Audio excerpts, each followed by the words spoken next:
तर मित्रांनो, तुम्ही बघितला का महाअवतार नरसिंह हा चित्रपट? जर नाही बघितला तर आत्ताच वेळ काढा, कारण हा केवळ चित्रपट नाही तर नरसिंह अवताराचं दर्शन आहे. तर नमस्कार मित्रांनो, आज मी आणि माझी पत्नी निघालो खास महाअवतार नरसिंह बघायला. बाईक स्टार्ट केली आणि थेट भिवंडीतल्या चित्रपटगृहात दाखल झालो.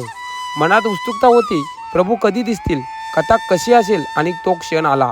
चित्रपट सुरू व्हायच्या आधी राष्ट्रगीत वाजलं, उभं राहिलो आणि अंगावर काटा आला. भारत माते की जय. सिनेमाची सुरुवात झाली आणि हॉलमध्ये शांतता पसरली, पण हृदयात चाललं होतं भक्तीचं वादळ. महाअवतार नरसिंह हा केवळ देव नाहीत, ते रक्षणाचा अवतार आहेत. असुरांवर विजय मिळवणारा, भक्तांच्या आर्ततेला प्रतिसाद देणारा. जर मित्रांनो तुम्ही हा चित्रपट बघितला नसेल तर नक्कीच चित्रपटगृहात जा आणि हा चित्रपट नक्की अनुभवा. जय नरसिंहदेव, जय भक्त प्रल्हाद.